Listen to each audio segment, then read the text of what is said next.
Charla de ALADE para socios e invitados.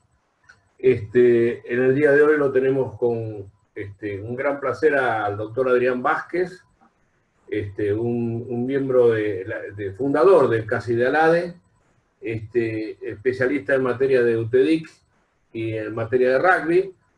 Así que hoy nos va a hablar sobre el tema de rugby y los inconvenientes que ha traído todas estas cuestiones de la pandemia y las cuarentenas habidas y por haber. Así que le vamos a dar la palabra. Bienvenido, Adrián, y bueno, es todo tuyo. Buenos días a todos. Bueno, muchas gracias, como siempre, Norberto, a vos en nombre de toda la en la confianza que siempre me han brindado para poder exponer alguna temática relacionada con lo que uno conoce. En un principio, también quiero pedirle disculpas, que es una cuestión más parroquial que otra cosa, que estoy sin luz en la oficina. Así que, lamentablemente, a lo mejor la transmisión no sale del todo bien, la estoy haciendo desde el teléfono y dependemos un poquito de la señal telefónica. Pero bueno, como decía Norberto recién, en la actividad específica en el rugby, la consecuencia del parate de la pandemia ha sido casi o más grande que en el resto de las actividades. Hasta con una situación particular que se produjo en el medio de esta situación, que fue la elección de autoridades de World Rugby, ¿sí?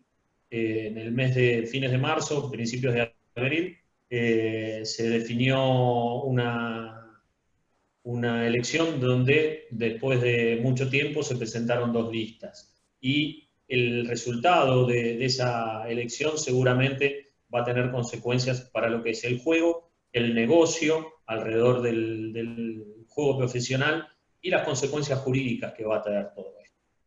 A título de introducción, lo que quería trasladarles era hacer un pequeño repaso de cuál es la situación a nivel mundial de lo que ha generado el corte por la pandemia, un poquito hablar de lo que sucede a nivel local en el ámbito profesional, estos dos puntos, y si después nos queda tiempo, hacer un pequeño repaso de lo que le ha generado a los clubes y a las uniones provinciales y a la UAR, pero desde el punto de vista del rugby amateur, ¿sí?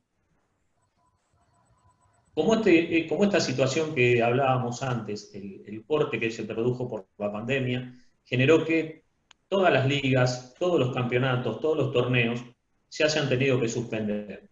Algunos se han tenido que reconvertir por la imposibilidad de que algunos de los equipos se puedan trasladar de país a país. ¿Qué es lo que le sucedió a Jaguares? Al equipo argentino que pertenece a la Unión Argentina de Rugby, que participa en el Super Rugby, junto con franquicias de Australia, Nueva Zelanda, Sudáfrica y Japón, se suspendió ese torneo y ha generado un cúmulo de circunstancias, no solo a nivel deportivas, sino también a nivel económicas y jurídicas, fundamentalmente relacionadas a tres cuestiones: las cuestiones comerciales, las cuestiones civiles de los compromisos que seguramente tiene firmada la UAR, como por ejemplo el alquiler del estadio de Vélez Sarsfield, el alquiler del centro de entrenamiento donde se desarrollaba la actividad diaria, y también desde el punto de vista laboral, por lo que corresponde a la contratación de los jugadores que había realizado y hasta también el personal dependiente, ¿no?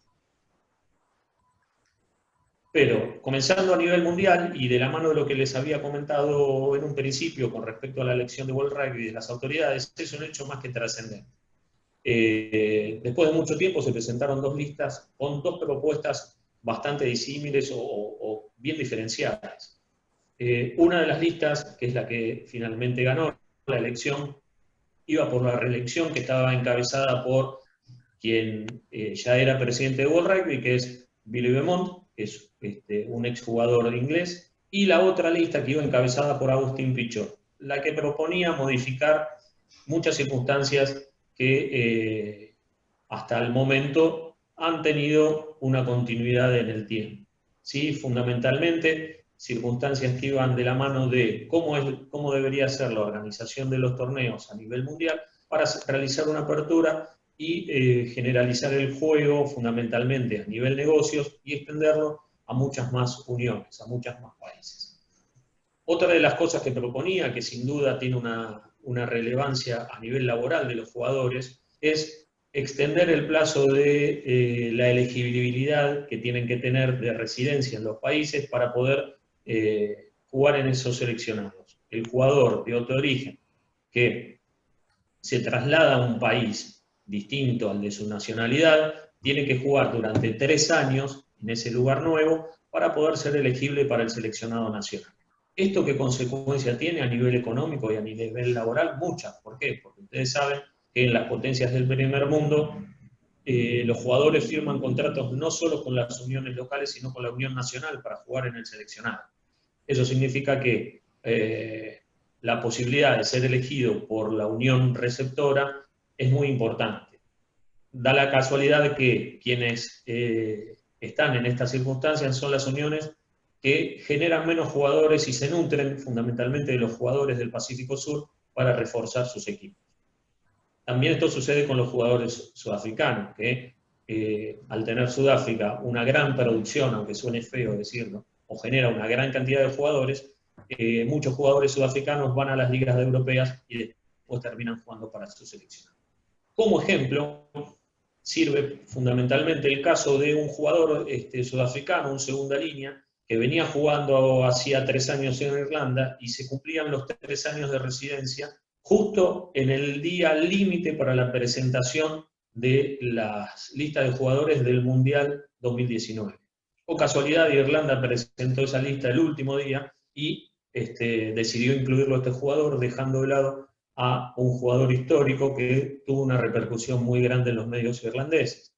Eso pinta bien, perfectamente, pinta bien cuál es la situación y las consecuencias de eso. ¿Por qué? Porque los países, tanto en Sudáfrica como los del Pacífico Sur, como ustedes bien saben o me han escuchado en alguna oportunidad decir, los ingresos de los jugadores y de sus familias por irse a jugar fundamentalmente a Europa, que son las ligas donde mejor sueldo se abonan, es algo realmente más que importante. Fundamentalmente lo que es Tonga, Fiji y Samoa. Para esos 3 países, para los países del Pacífico Sur, las islas del Pacífico Sur, es muy importante. ¿Por qué? Porque tanto los jugadores como sus familias acceden a un nivel de ingresos que sería muy, pero muy difícil que puedan acceder en sus lugares de origen. Esto que ha generado que las uniones europeas ya captan jugadores en edad juvenil para llevarlos en forma prematura y que rápidamente puedan cumplir con ese periodo de elegibilidad de 3 años. Volviendo al tema de las elecciones, que era una de las cosas que proponía la lista de Agustín Pichot, extender ese plazo a 5 años, lo que generaría que habría una situación mucho más pareja a nivel juego. ¿Por qué? Porque no solo la Argentina, Uruguay, por ejemplo, utiliza para sus seleccionados todos los jugadores que realmente son originarios de ese país. Y a nivel juego, los países, los seleccionados que se nutren de jugadores de otro lugar, sin lugar a dudas, mejoran su rendimiento deportivo. Y al mejorar su rendimiento deportivo, obviamente eso también influye en una mejora en sus ingresos. El resultado de esa elección generó la continuidad del presidente anterior, Billy Beaumont. El vicepresidente actual es un francés, y si bien se creía que se iba a dar una línea de continuidad con una preeminencia de lo que es el hemisferio norte en las decisiones y demás, obviamente desde el punto de vista político se han dado cuenta que la situación tiene que generar algunos cambios, se tienen que producir algunos cambios. Seguramente se volverá a tocar, a discutir y ver de volver a poner en discusión una propuesta que ya se había generado con anterioridad, pero había sido vetada por los países europeos originarios, los de las 6 naciones, que es una liga mundial que la podemos comparar con lo que es la World League de vóley o la World League de hockey, ¿no? Donde en determinadas etapas del año los seleccionados nacionales participan de ese tipo de eventos. ¿Cuál era el motivo de que los 6 países grandes de Europa se oponían? Porque el torneo que ellos manejan, que es el 6 Naciones Europeos, es el de mayor movimiento económico. Y el hecho de tener un torneo que pueda competir con esos ingresos seguramente no les parecía nada positivo. No obstante eso, y el ruido que generó una postura disidente, ya han tenido reuniones en World Rugby, una se produjo en el transcurso de esta semana, donde se vislumbran que va a haber cambios. Estos cambios no solo les ocurren por una cuestión de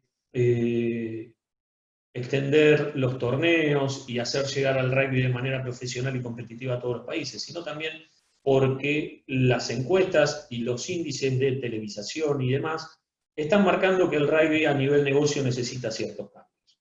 El share, lo que es la audiencia de los torneos habituales, no de los mundiales, que eso vamos a hacer un pequeño repaso, está cayendo.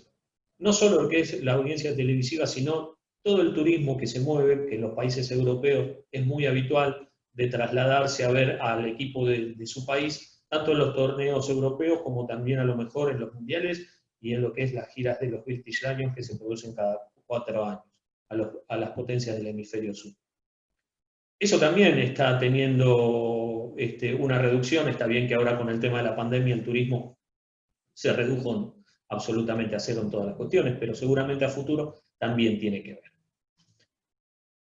Entonces, World Rugby empieza a abrir la ventana a ciertas modificaciones. Una de las modificaciones que sin duda se tiene que hacer es unificar los calendarios de lo que es el hemisferio norte y el hemisferio sur, porque eso le va a facilitar no solo a los torneos intercontinentales, sino a los continentales también, que no haya superposición de partidos. ¿Por qué? Porque hoy los jugadores que juegan partidos internacionales para sus países tienen una carga de partidos que realmente es muy grande y el nivel de exigencia física que tiene hoy el deporte al nivel superprofesional que estamos hablando es muy grande. Esto genera lesiones, esto genera un montón de circunstancias, hasta, aunque suene un poco feo, la reducción de la vida útil del jugador.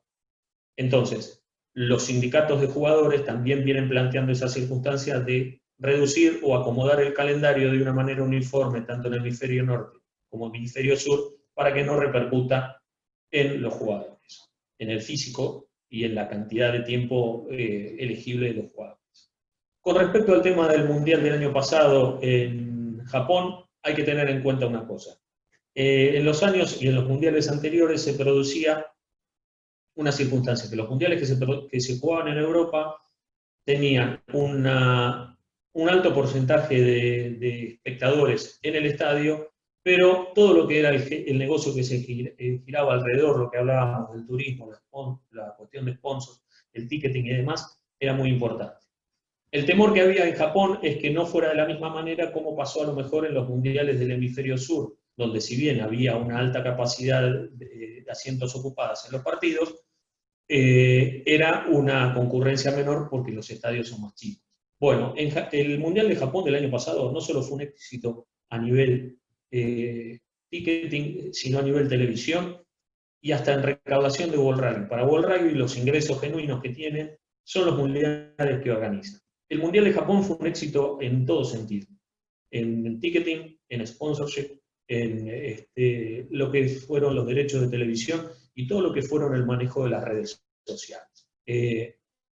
Eso significa que al ser el próximo mundial en Francia en 2023, World Rugby medianamente tiene garantizados buenos ingresos para los próximos años, lo que podría facilitar la modificación de los torneos de lo que hablábamos hace un ratito.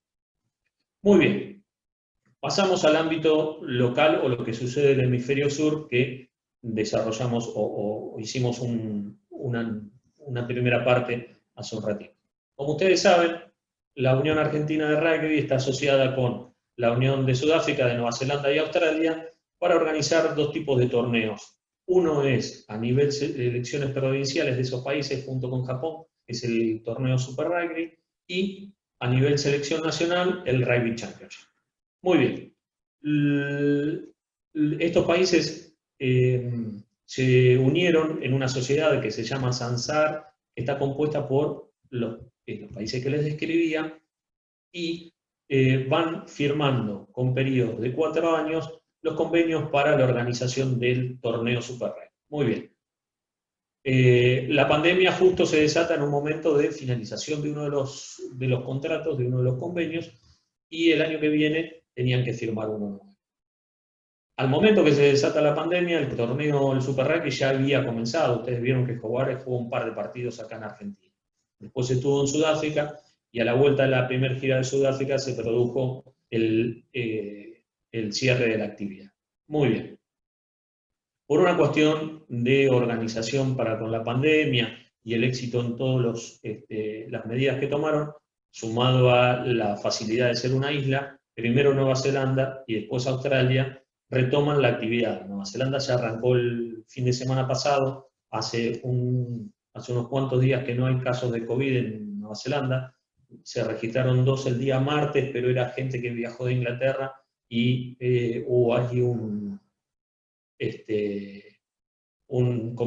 lo que se dice en los diarios es como que se escaparon de la cuarentena y contagiaron a 2 o 3 personas. El día sábado a la noche de Nueva Zelanda hubo 50.000 personas sin barbijos viendo la primera fecha del torneo que organizó Nueva Zelanda entre sus franquicias locales. Australia está haciendo algo parecido, y Sudáfrica, que tiene más problemas con respecto al tema del COVID, está en una situación más parecida a la nuestra, planea hacerlo, pero todavía no tiene fecha de comienzo. Esto que generó que para estas uniones que arrancaron con una actividad nueva, las pérdidas económicas por no poder jugarse el Super Rugby lo tienen salvados. Fundamentalmente Australia, que desde el punto de vista financiero estaba muy complicada. Esta es la situación para los que pueden arrancar. ¿Cuál es la situación en la Argentina? Como todos sabemos, la cuestión del COVID estaba bastante complicada, no hay fecha de comienzo de las actividades deportivas en general, tampoco hay para el rugby, como ustedes se darán cuenta al haber tanto contacto físico, es un tema fundamental. Entonces, se decidió suspender el formato del Super Rugby que estaba pactado, Jaguares no va a competir este año, y lo que sí tiene una continuidad tanto deportiva como de manera contractual es el Rugby Championship, que es el torneo que juegan los 4 seleccionados de las uniones que les contaba: Argentina, Australia, Nueva Zelanda y Sudáfrica. Todavía no hay una fecha tentativa de comienzo. Por lo que dicen los medios periodísticos, existía una posibilidad a lo mejor de reunir a los 4 equipos en Australia cerca de fin de año como para poder jugarlo y no perder el año. Esto es fundamental a nivel de ingresos para todas las uniones, pero fundamentalmente para la Unión Argentina, que es la más castigada a nivel de ingresos por esta situación con respecto al rugby profesional. Con la cantidad de jugadores que tiene contratados y la imposibilidad de poder jugar, realmente ha sido una carga importante. Desde el punto de vista directivo han tomado la decisión de liberar algunos jugadores y entrenadores para que puedan ser contratados por otros clubes o entidades y con eso reducir las pérdidas que están teniendo. Ustedes habrán visto en los diarios que Quesada, que era el entrenador de Jaguares, se fue a Francia, y algunos jugadores que también están buscando otros rumbos, pero seguramente desde el punto de vista financiero, la falta de ingresos, no solo de ticketing, sino fundamentalmente de televisión y sponsorship para la UAR, va a ser una situación bastante complicada, no solo para este año, sino que va a repercutir en los próximos. Ahora, desde el punto de vista de los jugadores y los vínculos que puedan llegar a tener, la situación de los jugadores argentinos tampoco es fácil desde el punto de vista a dónde pueden llegar a jugar. ¿Por qué? Porque el mercado de jugadores se modificó diametralmente.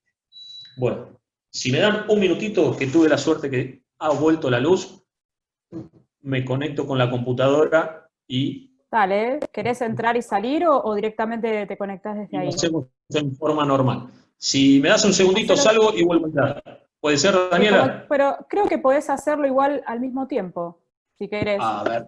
Sí. Fíjate. Sí. Dale, bárbaro. Hacemos un minuto de break. Si alguno quiere ir a prepararse un café o algo. Exactamente, así no se me duerme. Dale.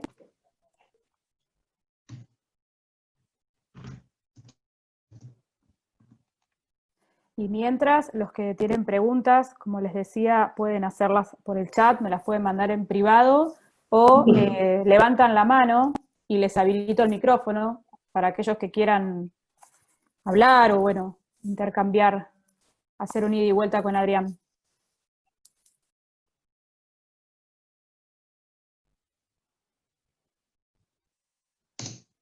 A ver.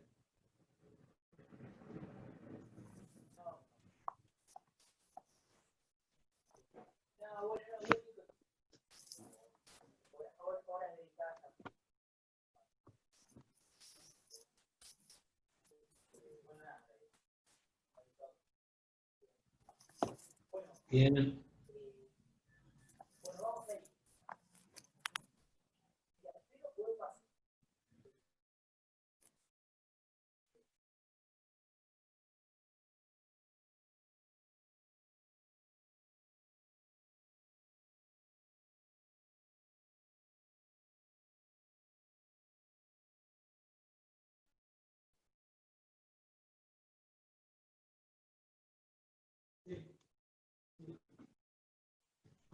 Bien. Vamos yendo, vamos yendo.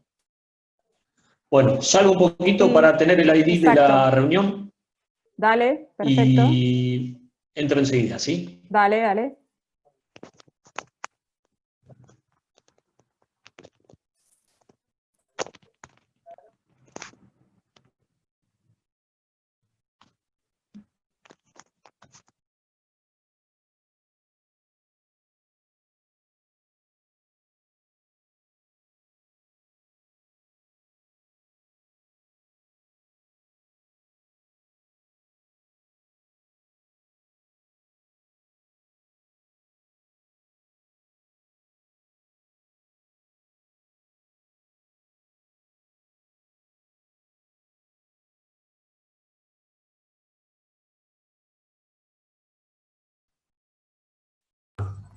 Norbert, ¿todo bien? ¿Tienes habilitado el micrófono? Sí, bueno, aprovechemos para pasar algunos... Me parece muy bien. Algunos avisos de parroquia. Para eso te había habilitado, así que estamos conectados. Muy bien. Bueno, te dejo. Les comento que la semana que viene va a estar Horacio González Mullins y los planetas se alinean y los patitos están en fila. Luego de eso, ALADE llegó a la decisión de los días 16 y 17 de julio realizar una jornada internacional con representantes de Uruguay, Paraguay, Brasil, España y algún otro más que pueda agregarse en la preparación de esta jornada, en lo cual se van a tocar diferentes temas. Sobre todo se va a tocar el tema de las innovaciones FIFA y las innovaciones de dopaje. Por el otro lado, el día 22, a partir de las 16, el Colegio de Abogados de San Martín hace una jornada en la que intervenimos Ricardo Frega Navía y yo, y están todos desde ya invitados. Y estos son los avisos que venimos haciendo, como siempre invitando a que se asocien. Otra decisión que tomó ALADE fue que después de la jornada internacional, este espacio va a quedar reducido solamente a socios, y también ha comenzado a funcionar un espacio de internet en el cual estamos aportando doctrina, jurisprudencia, casuística, información para los socios que quieran concurrir a él. Ya ALADE está tratando de beneficiar a aquellos asociados de diversas maneras, y tal cual como también cuando necesitan alguna consulta, alguna orientación sobre algún tema, también pueden concurrir a ALADE, hacer la pregunta y lo dirigiremos al socio y al profesional que más en contacto esté con ese tema y que pueda aconsejarlo. Estas cuestiones las vamos perfilando, las vamos realizando, y van a ver también, acaba de cerrarse un acuerdo entre varios institutos de Derecho del Deporte, somos 11, en lo cual se van a hacer reuniones en esos institutos, en lo cual también vamos a ver de que participe ALADE, en el cual vamos a intercambiar conocimiento e información. Esto se lo quería decir al final, pero bueno, lo voy diciendo ahora esperando que Adrián, que ya lo veo, está ahí y puede arrancar. Perfecto, bueno. Continuamos. A lo mejor antes con menos luz era más agradable tener que observar, pero yo me pongo contento porque puedo ver muchas caras conocidas, amigos, y está bueno que con el teléfono no podía. Retomando un poquito. ¿Cuál es la situación con respecto al mercado de los jugadores argentinos sobre estas consecuencias que ha tenido el corte por la pandemia? El mercado mundial de jugadores se ha modificado. Las ligas principales han reducido salarios o han reducido los planteles. Tanto en lo que es Inglaterra como en Francia hubo reducción de salarios, en España y en Italia, aparte de reducción de salarios, hubo reducción de planteles. Hay 2 o 3 excepciones que son para destacar y a lo mejor algunos de ustedes que ya me han escuchado van a ver que se estaría ratificando algo que vengo comentando desde hace un tiempo. Una de las excepciones más importantes es la Liga de Estados Unidos. Hace 3 años se creó una nueva liga profesional en Estados Unidos, replicando un poco el modelo de la liga de fútbol, ¿sí? La Major Soccer League. Esta es la Major Rugby League. Para expandir y popularizar la liga, empezaron a contratar jugadores veteranos de otros países de reconocimiento y empezaron a contratar jugadores jóvenes también de otros países para jerarquizar el juego. Esto que sucedió fundamentalmente, varios jugadores uruguayos de la selección nacional de los Teros estuvieron jugando la temporada anterior. Hubo algunos argentinos, pero en mayor número, después de una selección que hicieron de jugadores uruguayos, chilenos y algunos brasileños, los que más fueron contratados fueron jugadores uruguayos del seleccionado que a nivel deportivo, con el muy buen desempeño que tuvieron en el Mundial de Japón, ratificó que el hecho que ellos puedan tener una competencia medianamente anual de cierto nivel y puedan prepararse en las debidas condiciones para este tipo de torneos, el nivel del seleccionado uruguayo sigue creciendo. Muy bien, como les decía, la Liga Americana es la excepción más grande. ¿Por qué? Porque no solo no redujo salarios, sino que está contratando jugadores importantes. El equipo de San Diego acaba de anunciar ayer oficialmente la contratación de un ex capitán de Inglaterra, ¿sí?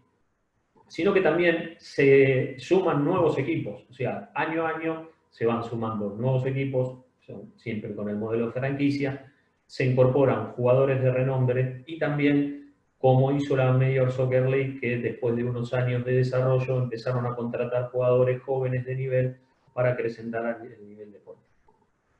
Independientemente de lo que se pueda llegar a convenir desde el punto de vista formal de la Unión Argentina con respecto a la continuidad de los torneos sudamericanos y panamericanos que se venían jugando, yo creo que ese es un mercado más que apetecible para los jugadores argentinos. ¿Por qué? Porque no obstante las restricciones de nacionalidad y demás que siempre tuvieron las ligas europeas, ahora los salarios no son tan importantes. Eso puede ser que libere alguna plaza de jugadores de renombre del hemisferio sur que vuelvan a sus países, Nueva Zelanda y Sudáfrica fundamentalmente, porque no van a ganar la misma plata que antes, van a ganar una plata parecida que en sus países de orígenes y puede liberar algunos cupos. Pero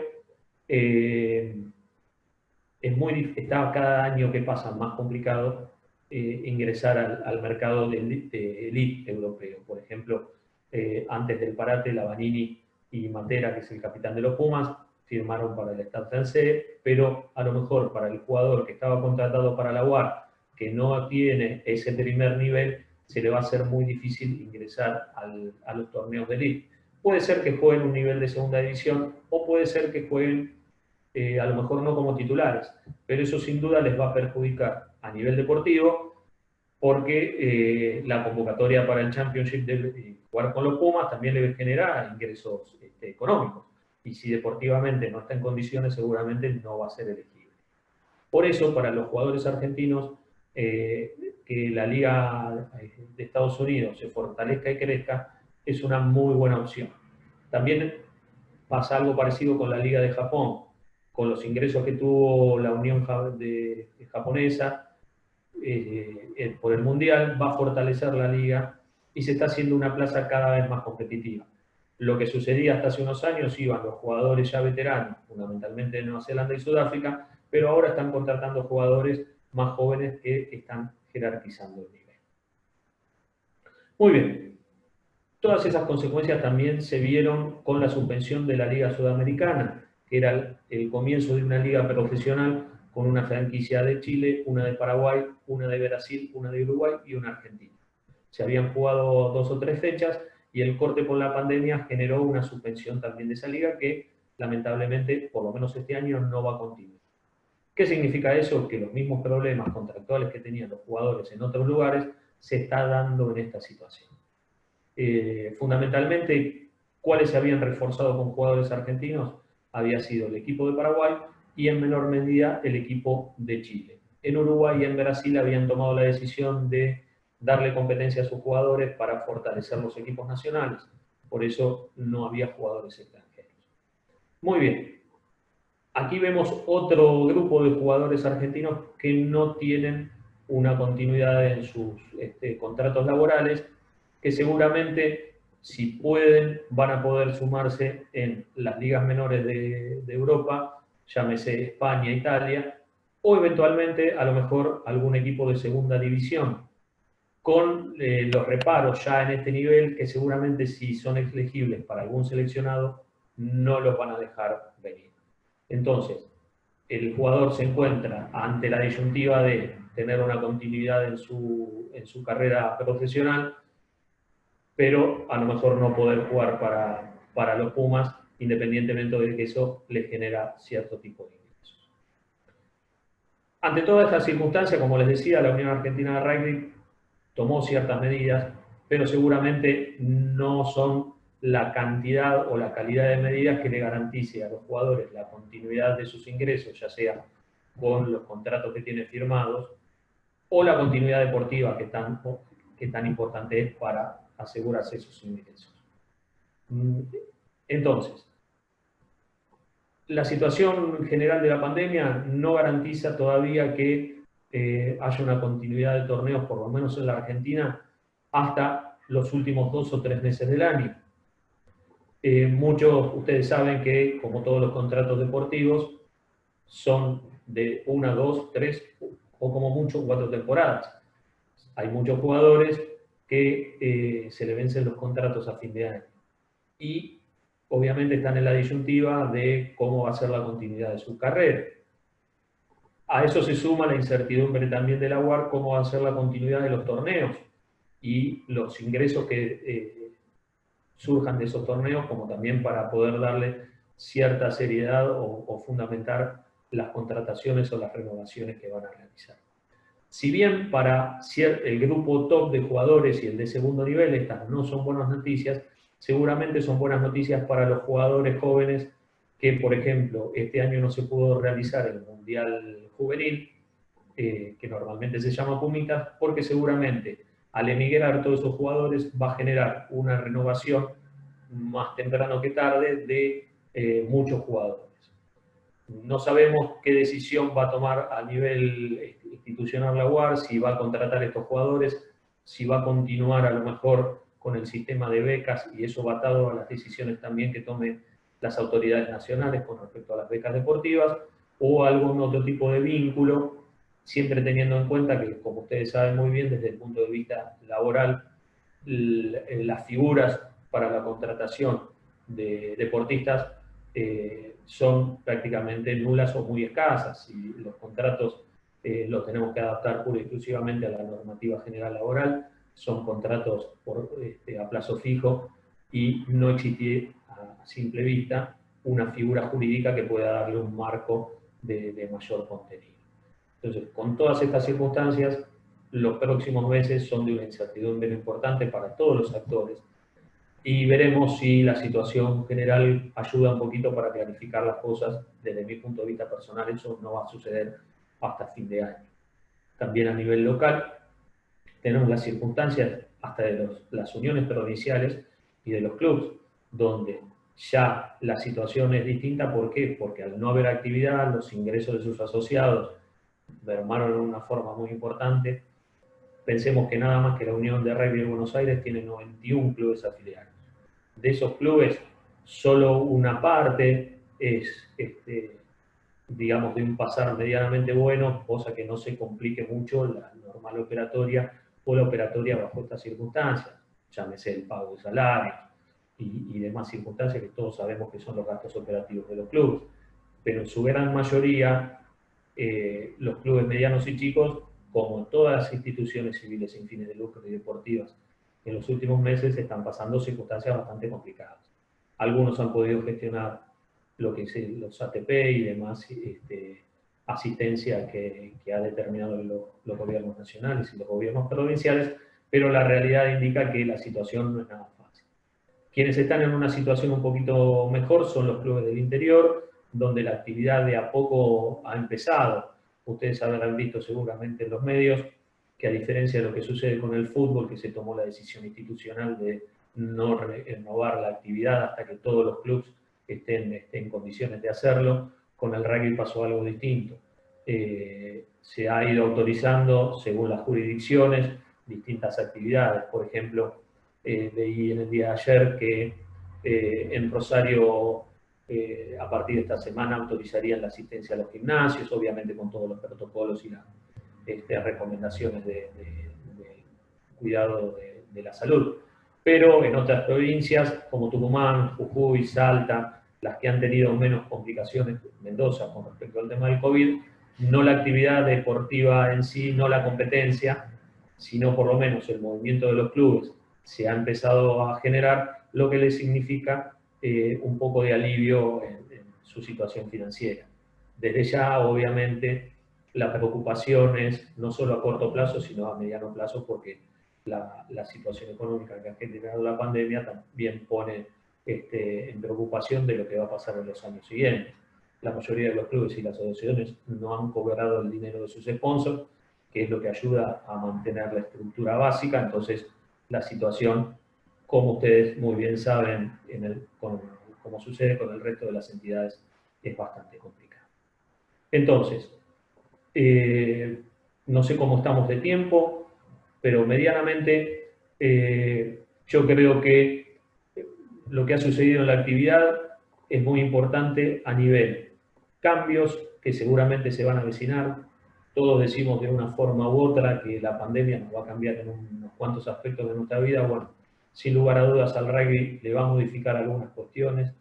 A nivel internacional, el negocio del rugby seguramente se va a modificar, porque ya los países que a lo mejor no son lo que se llama en la actividad del Tier 1, sino los países y las uniones de segundo y tercer nivel están reclamando competencias fijas que no solo le generen mayores ingresos para lo que es la difusión del deporte, sino que también que le permita a sus jugadores desarrollarse y capacitarse para jugar de la mejor manera posible. No solo eso, sino que también se va a reconvertir el negocio que ya existía. Y seguramente los países europeos, si bien han tenido históricamente una preponderancia y un dominio de las situaciones, ven en riesgo que la parte del negocio se modifique y que esos beneficios que tenían también se pongan en juego. Por más que siga siendo al día de la fecha el torneo que más dinero recauda o genera, que es el de las 6 naciones, tampoco existiría un mundial de rugby nada más que con los 6 países de Europa. Entonces, la lógico y lo esperable es que todas las partes que tienen incidencia y que tengan algún tipo de beneficio puedan llegar a algún tipo de acuerdo para que se democratice y se generalice un poquito más. Esto no solo sucede con el rugby masculino, y es para destacar, sino también el rugby femenino. En algunos países de Europa y en Estados Unidos es profesional. Las chicas tienen contratos tanto con clubes como con las uniones nacionales, y la extensión del juego, de la popularización del juego, va a redundar en beneficios para todos. Las chicas que juegan en la Argentina, algunas tienen algún tipo de beca, no tengo conocimiento que estén contratadas las chicas que juegan para el seleccionado nacional. Tengamos en cuenta que la participación mayor que tienen es en el formato de 7, es el juego de 7 jugadores, y no en el de 15. Recién en los últimos 2 o 3 años el juego de 15 femenino está tomando un poquito más de fuerza, cosa de que pueda, desde el punto de vista a nivel deportivo, crecer y poder insertarse con un poquito más de firmeza en los torneos internacionales.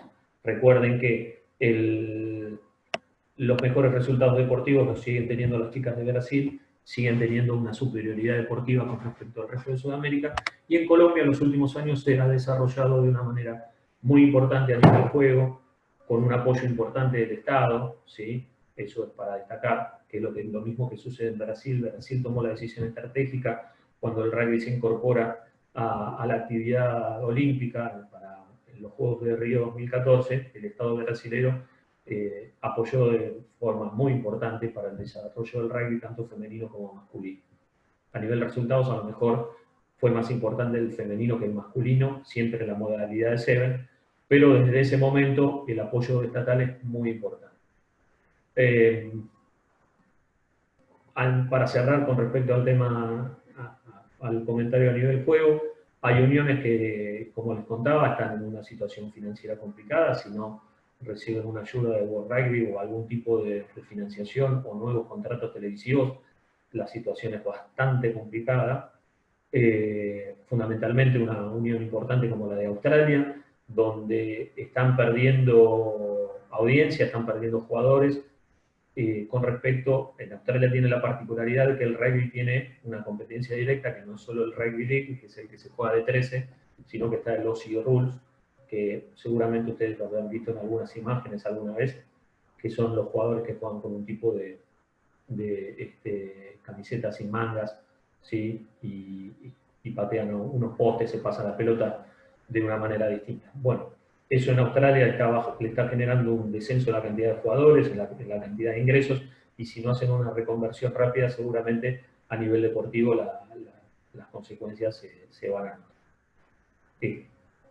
En líneas generales, más o menos es eso. Si quieren que charlemos un poquito a lo mejor más sobre lo que sucede a nivel clubes y uniones locales, más puntualmente con respecto a las cuestiones a lo mejor laborales, que es mi especialidad general, lo charlamos, no hay ningún problema. Pero a nivel general y el tema pantallazo de cuál es la situación, me parece que lo más importante es lo que charlamos. Así que, si les parece bien, comentarios, preguntas, obviamente a disposición. Vale, perfecto. Hay un par de preguntas, yo tengo un par también. ¿Vamos al chat? Perfecto. Bueno, como vos quieras, si no, ¿querés leer vos del chat? Perfecto. Muy bien, me están consultando, acá veo a Carlos Reyes que me consulta cuál es la situación en Sudamérica. ¿Sí? Perú, Venezuela, Ecuador, Bolivia, Paraguay. Perfecto. Bueno, Carlos, en Sudamérica,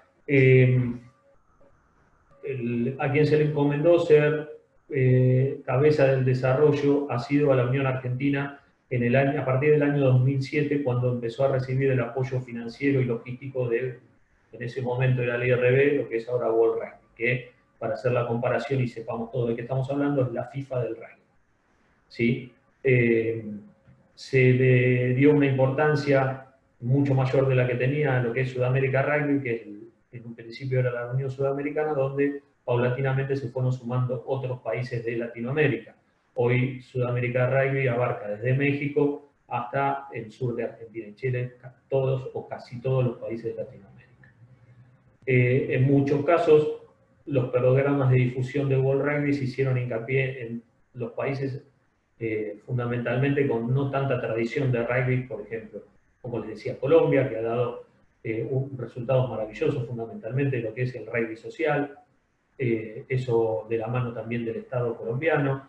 Se instalaron canchas y se hicieron todo un trabajo social en los barrios más carenciados de las ciudades importantes, fundamentalmente Bogotá, Medellín, donde el rugby social está teniendo mucho éxito. Algo parecido también ha estado sucediendo, por lo que yo tengo entendido, en Bolivia, un poquito más lento, y también en Perú viene creciendo. Eso desde el punto de vista del desarrollo del deporte de base. A nivel más profesional o más competitivo, ustedes saben muy bien que Uruguay antes de todo esto ya tenía un desarrollo importante de la liga local y también había participado en dos mundiales entre todos.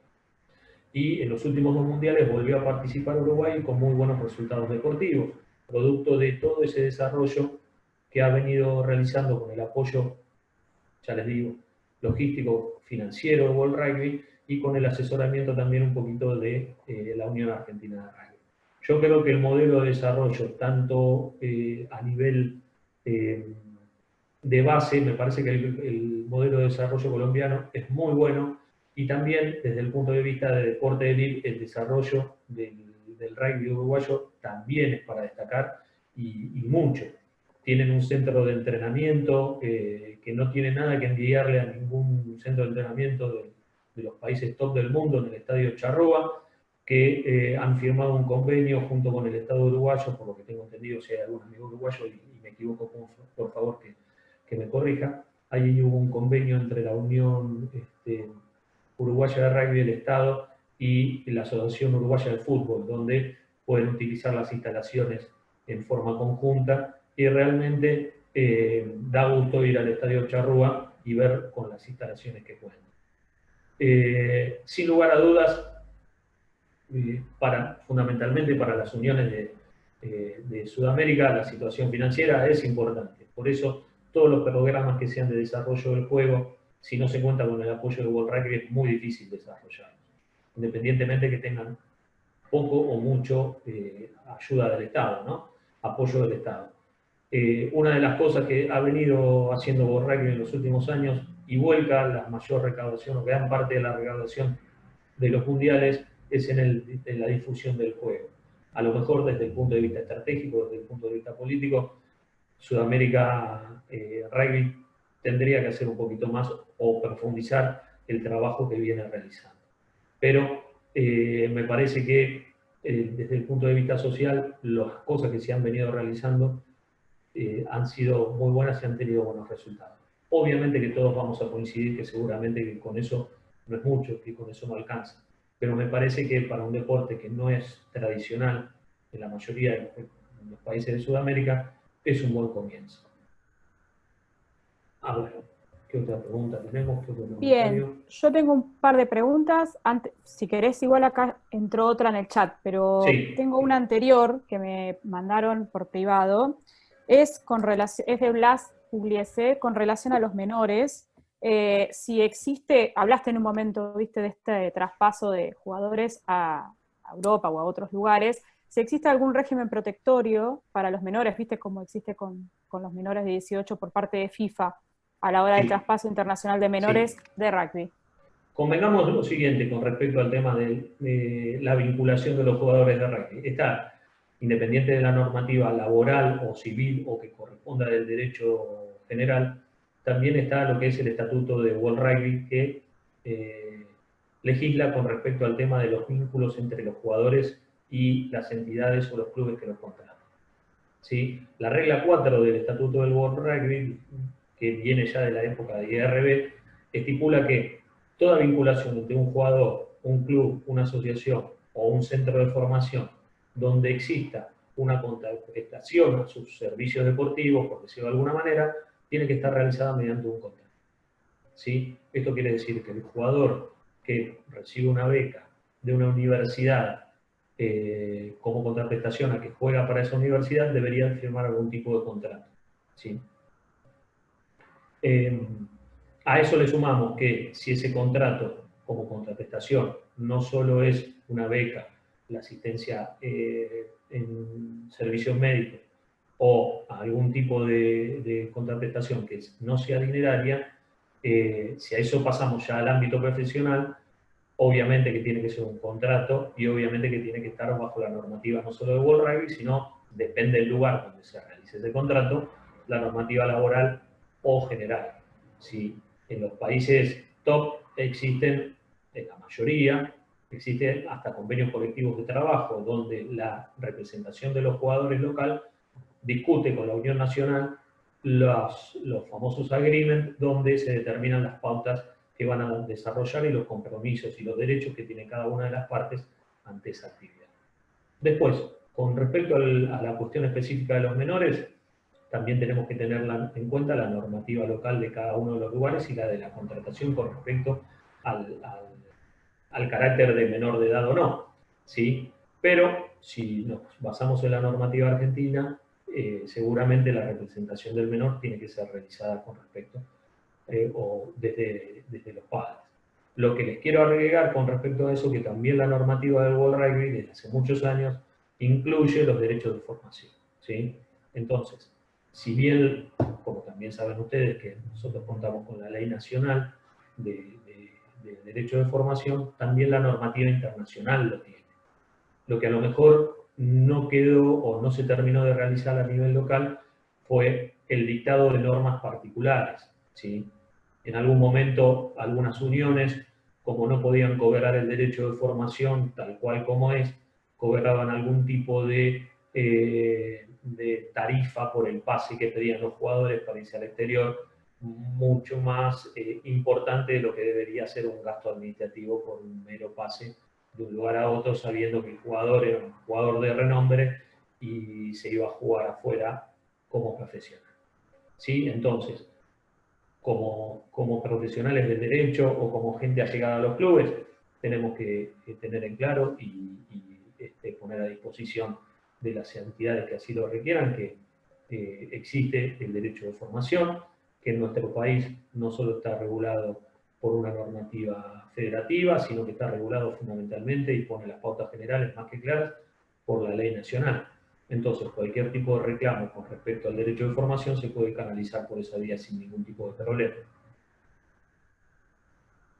Bien, perfecto. Mira, si querés en el chat tenés una pregunta de Juan Pablo Marambio. Sí. Juan Pablo me consulta con respecto a la SLAR. La SLAR es la Liga Sudamericana, ¿sí? Y el desarrollo de SAIGOS. Me consulta, o lo pueden ver ustedes, nos comenta cuál es el modelo seguido en cuanto a la planificación estratégica para enfrentar la pandemia, tanto lo laboral como lo comercial. Bueno, desde el punto de vista específico de la estrategia, quien tiene la respuesta más acabada es la UAR, y en líneas generales y en líneas particulares, lo que es Seibos. Seibos es una franquicia que integra la Liga Sudamericana, es la que representa a Argentina, para ponernos en tema, que si bien tiene el marco o el paraguas de la Unión Argentina, estaba a cargo de un particular, ¿sí? Sin lugar a dudas, el tema de la pandemia, como les contaba antes, suspendió el torneo y se decidió, como informaron los medios periodísticos, que el torneo de este año no va a continuar. Desde el punto de vista formal de la vinculación de los jugadores, obviamente depende con quién hayan firmado contratos, si el contrato lo firmaron con la UAR o con quién ejerce la franquicia de Seibos, y qué tipo de ese contrato y cómo los vincula en tiempo, en competencia, en dinero, en posibilidad de ser contratados por otro lugar. En su momento los jugadores de la Unión tenían algún tipo de cláusula que era restrictiva con respecto a jugar afuera, no solo a nivel, mejor dicho, más que nada a nivel deportivo, tenían algún tipo de reparo a efectos de fortalecer lo que era todo este programa y todo este sistema nuevo que estableció la UAR y fortalecer a nivel deportivo tanto a lo que era la franquicia del Super Rugby como a los Pumas. Se discutió hasta el último mundial si los jugadores que estaban afuera tenían que estar incluidos o no y demás. pero ya lo que es el vínculo particular de los jugadores que jugaron en Seibos, tendríamos que saber con quiénes se vincularon, si en forma directa con la UAR, si en forma aleatoria con la franquicia, y cuáles serían los considerandos de ese contrato. Obviamente que el tema de la pandemia, eso modifica todo, y ya se anunció que, por lo que tengo entendido, en este año la Liga Sudamericana no se va a jugar.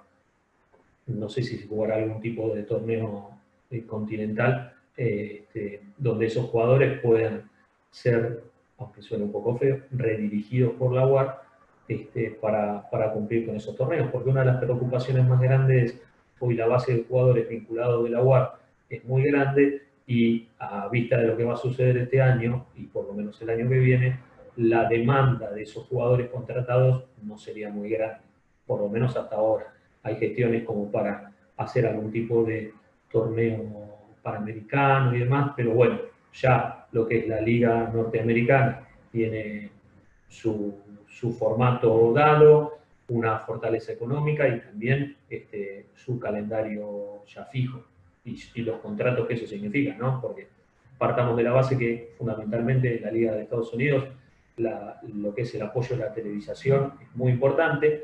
Tengan en cuenta que ESPN, uno de los canales de ESPN, pasa en horario central los días sábados el partido más importante de la Liga de rugby, cosa inaudita hace 2 o 3 años, donde los canales de ESPN de Estados Unidos pasaban obviamente básquet o béisbol o el deporte que en el momento de la temporada tiene mayor incidencia. Pero bueno, afortunadamente a nivel de difusión, hoy la televisión americana pasa el partido más importante. Pero, Adrián, y con relación a eso que estabas hablando de los calendarios, justo una de las preguntas que tenía es con relación a esto, si viste que con fútbol se estuvo hablando del tema de la frecuencia de los partidos y demás, digo, por un momento de la charla hablaste con el desgaste y la cantidad de partidos que juegan y demás. ¿Se está hablando algo también? ¿Hay algún planteo que se está realizando? Sí, creo que eso es fundamental. Exacto, creo que es fundamental, y es un pedido que ya no solo los jugadores a nivel individual, sino a nivel, por de alguna manera, sindical lo han planteado. Y lo que está bueno con respecto a esta apertura que está realizando World Rugby es que le estaría dando mucha más participación a lo que es la voz de los jugadores y las jugadoras, ¿sí? de los dos géneros. ¿Por qué? Porque el jugador de elite tiene una carga física tan grande que, aunque suene feo, tampoco es negocio que los jugadores estén tanto tiempo lesionados o tengan tantas lesiones o que tengan que dejar de jugar en forma prematura. Hasta desde ese punto de vista, aunque suene feo, desde el punto de vista humano, es una cuestión a tener en cuenta para ellos. En rugby se da la dicotomía que en el hemisferio norte los torneos más importantes se juegan en el momento de descanso o de comienzo de temporada del hemisferio sur y viceversa. Entonces, como a consecuencia de esto, ustedes saben que a nivel mundial lo que antes eran las largas giras que hacían los equipos nacionales por otros lugares, ahora se llaman, como se redujo a 3, a lo sumo 4 fines de semana cada uno, se llaman ventanas. Hasta este año o hasta el año pasado, porque este año no se van a jugar, queda a definir la de noviembre, pero va a ser muy difícil, existía la ventana de junio y la ventana de noviembre. Desde el punto de vista deportivo, ¿qué sucedía? En la ventana de junio, los jugadores de Europa que bajaban al hemisferio sur venían cansados y siempre perdían. Y viceversa, en la ventana de noviembre, los jugadores del hemisferio norte, sucedía que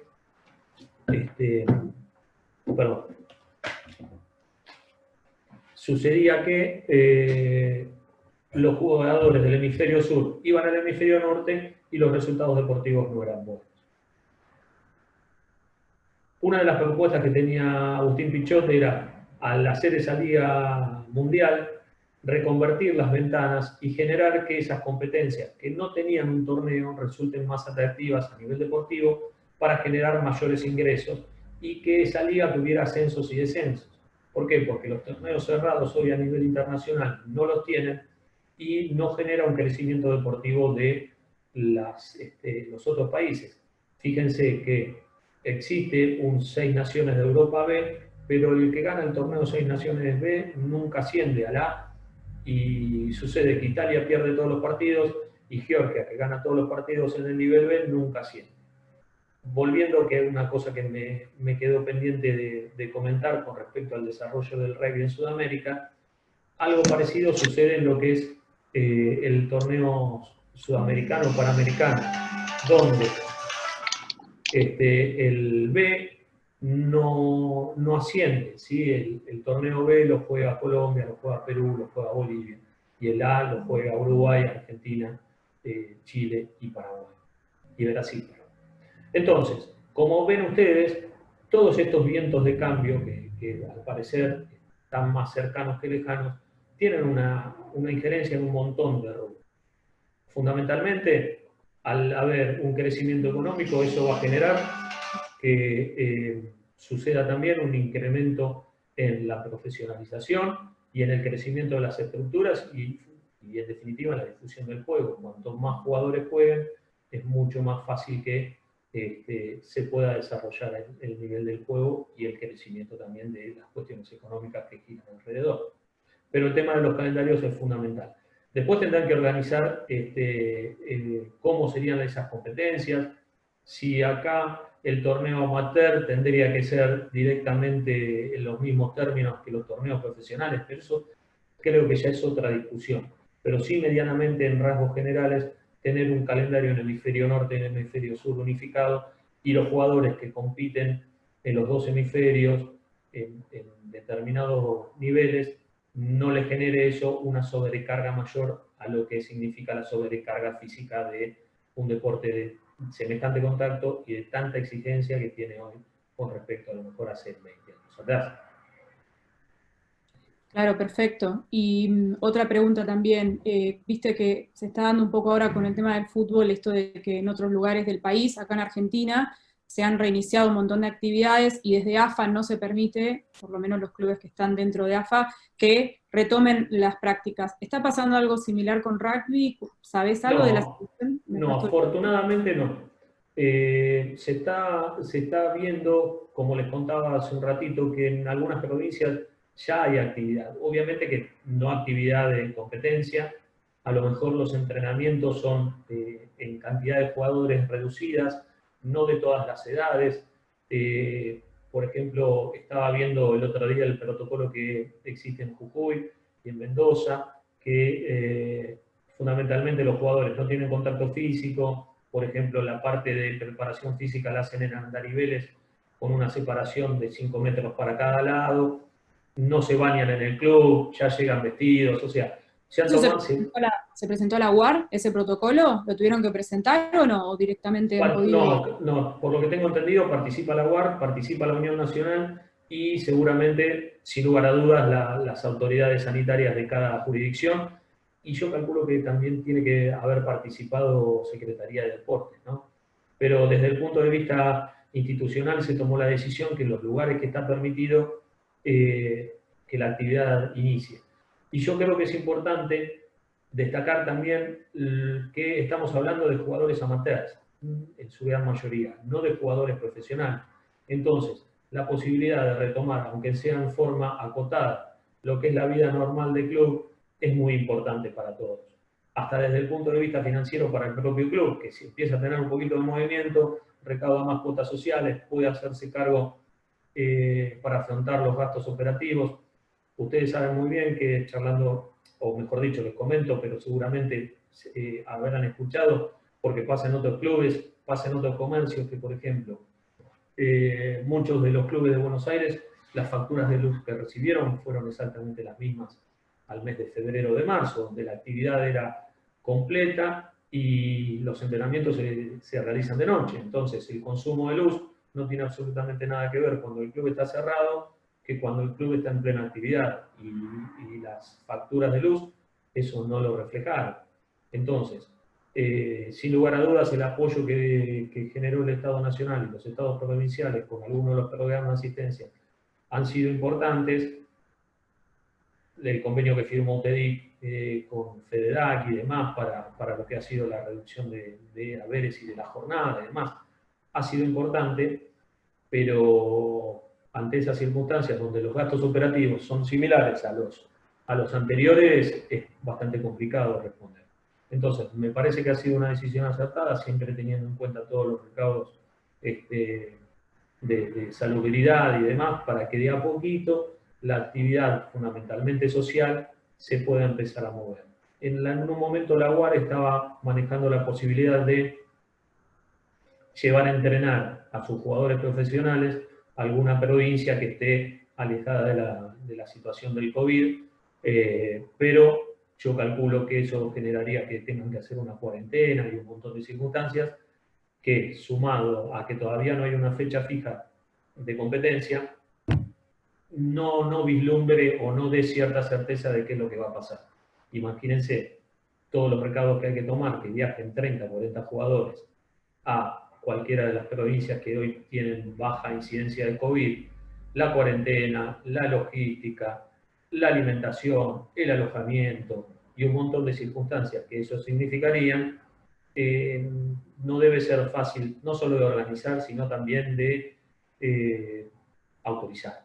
Yo creo que es razonable que también no sea fácil de autorizar, porque una cosa es la competencia de la gente local y otra cosa distinta es que lleguen 40, 50, 50 y pico de personas entre jugadores, staff y logística del lugar más complicado a nivel COVID de la Argentina, porque la mayoría de los jugadores profesionales, si bien son del interior o tienen origen en el interior, viven en Capital o el Gran Buenos Aires, y que de buenas a primeras caigan en una provincia seguramente no debe ser fácil. Entonces me parece razonable que hasta que no haya una fecha medianamente fija de vuelta a la competencia internacional donde participen los jugadores profesionales de la UAR, no se termine de tomar la decisión. Lo que pasa es que también que pensemos que hay jugadores hiperprofesionales que están entrenando encerrados en un departamento.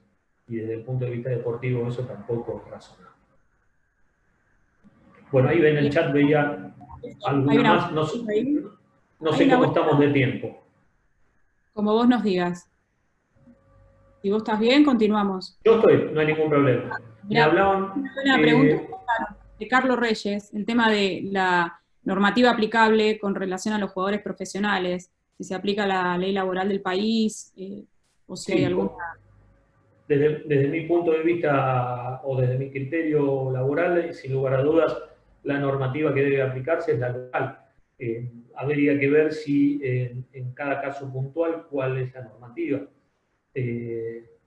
Acá, como les decía, estamos bastante atados de pies y manos fuera de lo que es la actividad profesional extrafutbolística con respecto a las figuras o a la normativa aplicada.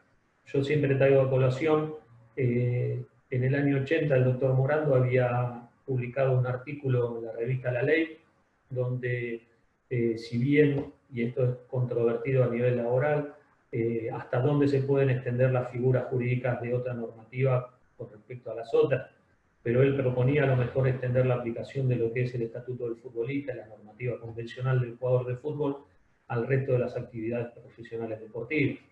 Fíjense, este artículo es del año 80 y estamos en el año 2020, han pasado 40 años y todavía en la Argentina no se ha tomado una decisión institucional, pongámosle gubernamental, pongámosle de cada una de las federaciones, a reglar la actividad de los deportistas profesionales. No nos olvidemos que hoy el deporte profesional no solo pasa por una cuestión de espectáculo, sino que genera recursos para un montón de gente, le da trabajo a un montón de gente y maneja o genera grandes negocios, a lo mejor no tanto si los comparamos a nivel internacional, pero seguramente genera buenos negocios y que lamentablemente el protagonista principal, que los jugadores, hoy siguen después de tanto tiempo sin tener un marco normativo claro que regule sus vínculos con su empleador o quien lo contrate.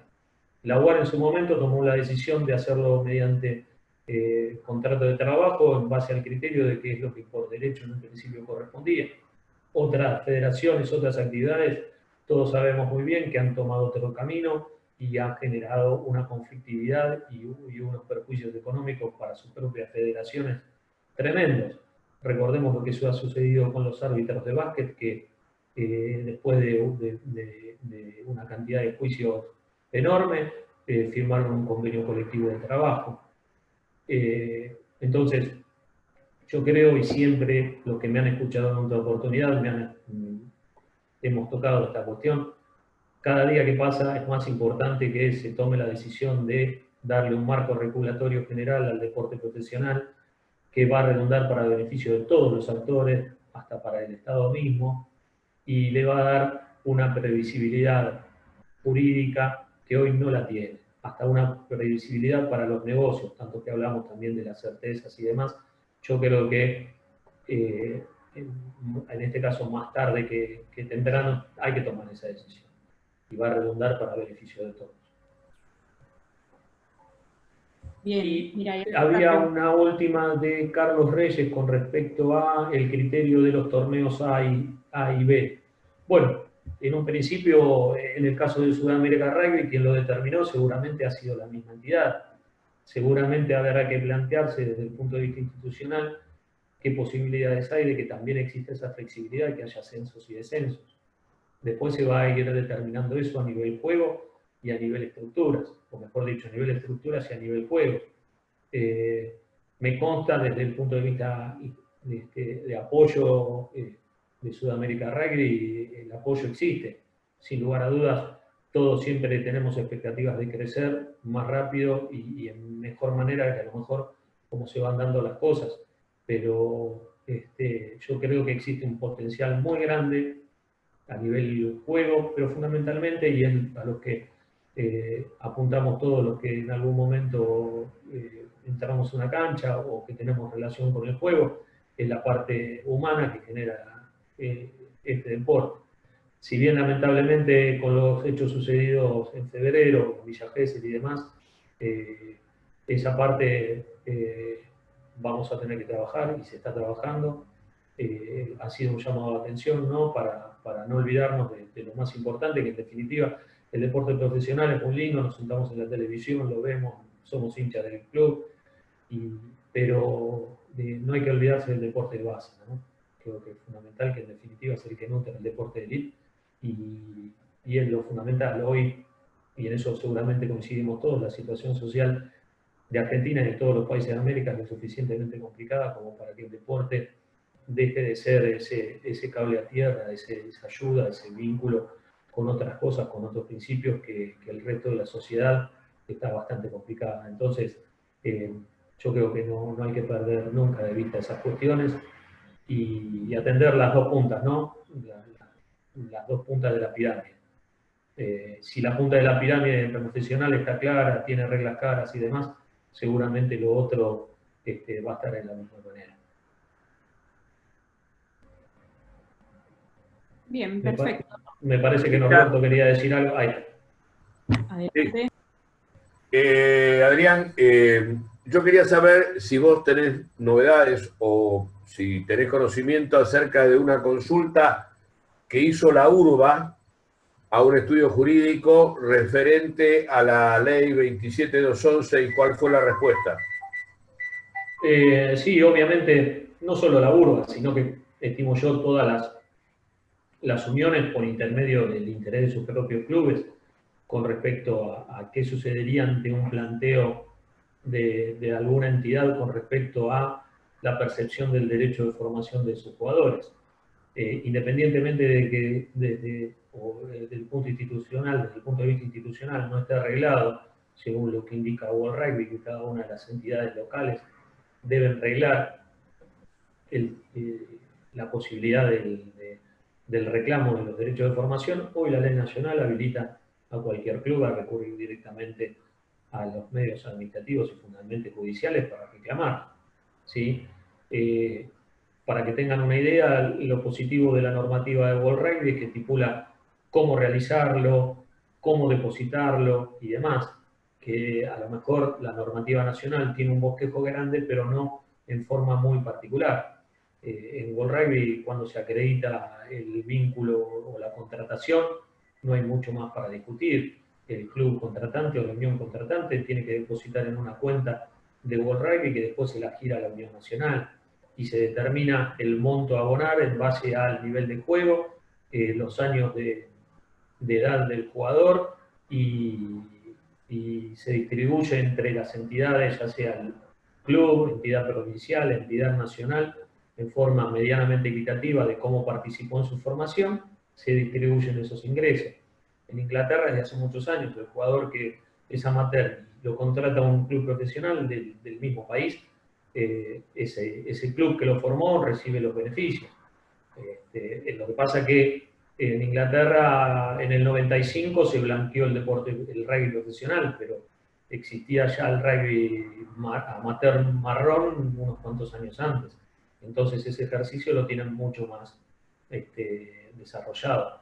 A lo mejor algún tipo de planteo se hizo de manera no formal y algún club recibió algún tipo de reconocimiento en forma no por intermedio de la ley, pero eso también en algún momento se va a tener que aclarar y encaminar, porque hoy por hoy cualquier club que decida hacer un reclamo por derecho de formación, sin lugar a dudas, recurre a la justicia, y si están dadas las condiciones, los antecedentes y demás, se supone que la respuesta que tiene que tener es positiva, ¿no? Sí, otra pregunta que yo te quería hacer era respecto a una pregunta que me hicieron a mí para que te la transmitiera a vos. Te hago dos preguntas. Sí, no. ¿Cuál es la condición de los jugadores de Jaguares ahora que sucedió lo que sucedió? Y la segunda pregunta es la condición que queda el rugby argentino con la salida de Pichot de este concierto mundial. Son las dos preguntas que me habían transmitido. Perfecto. Con respecto a los jugadores contratados de la Unión, la lógica es que tengan contratos laborales por un plazo determinado.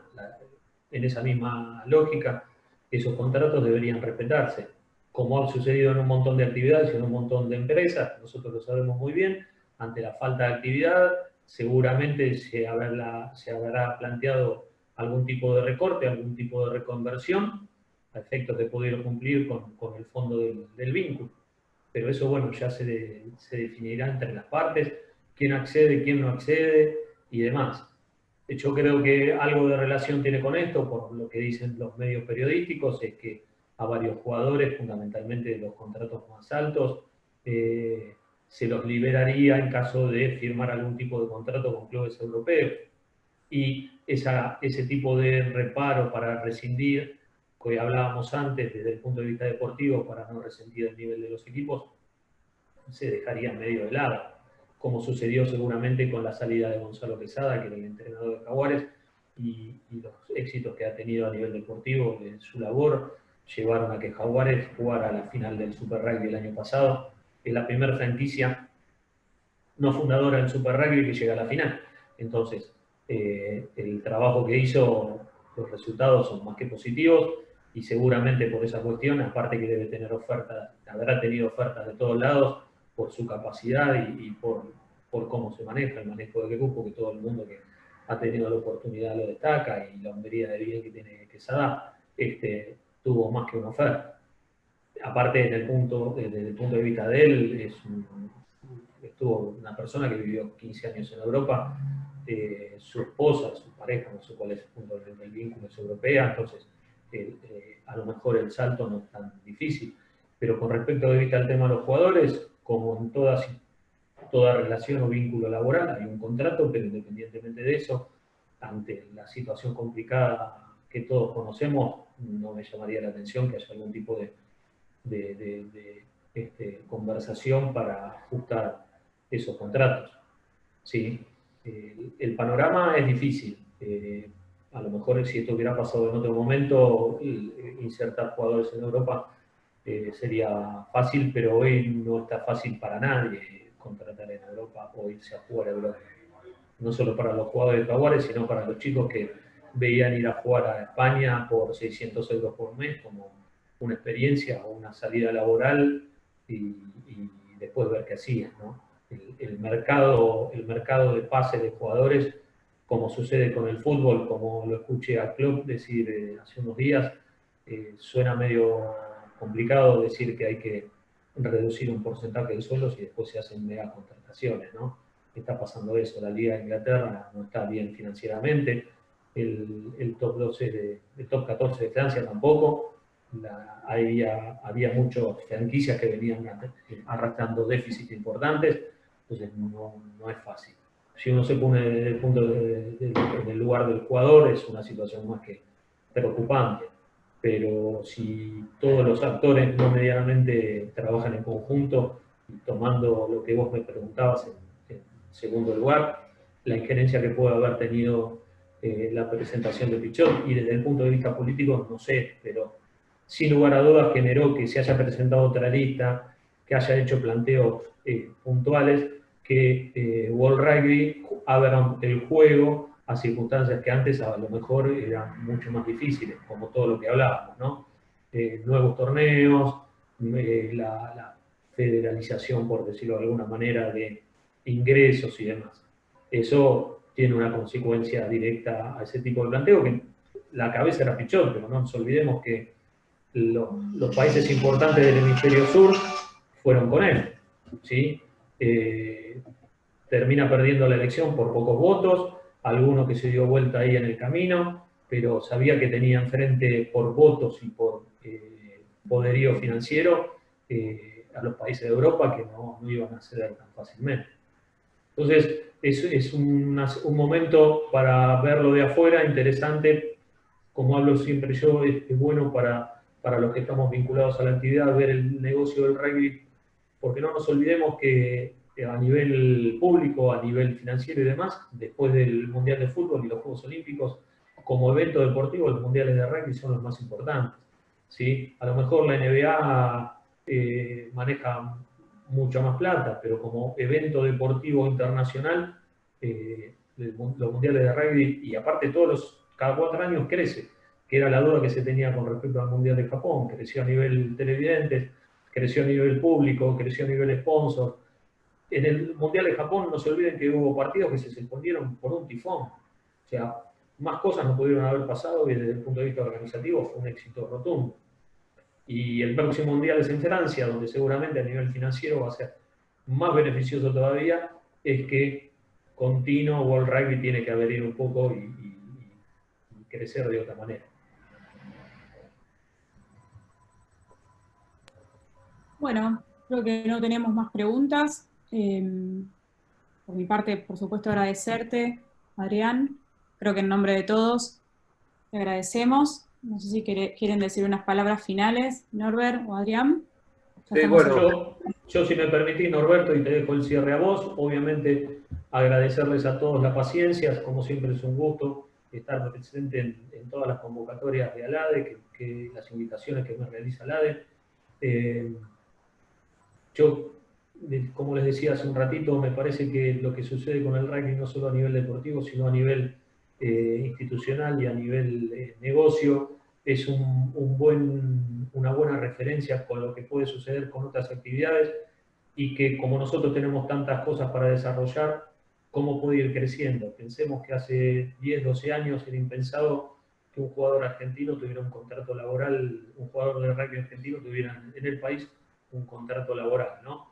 Y hoy existe, y hoy la pandemia hizo lo que parecía algo fantástico, que era el desarrollo deportivo y a nivel de estructura que tenía la UAR, hoy hace barajar y dar de nuevo, ¿no? Y a lo mejor a nivel deportivo muchos jugadores se van a ir a Europa y la franquicia no pueda jugar por unos años, y qué va a pasar con los chicos. Entonces también al rugby este cimbronazo les sirve para reconvertirse e intentar de seguir en el mejor camino desde el punto de vista, ya les digo, deporte profesional. Y desde mi visión personal, sin olvidarse del deporte de base, ¿no? Que en definitiva el deporte amateur es el que lo nutre y es el que más chicos lo juegan y el que vamos a ver todos los sábados y el que a todos nos convoca. Así que muchas gracias a todos. Bueno, gracias Adrián, gracias a todos los que han concurrido y han escuchado esta conferencia. Recordarles de vuelta las fechas que van a haber las cuestiones internacionales. La jornada internacional que va a ser el día 16 y 17 de julio, el 22 que estamos en el Colegio de San Martín, el jueves que viene Horacio González Mullin tocando el tema de intermediarios. Y bueno, muchas gracias. júntense, vengan a ALADE, háganse socios. Ya estamos implementando cosas que son importantes para la materia, así que desde ya muchas gracias, los esperamos el jueves y bueno, que pase la pandemia, cuídense todos.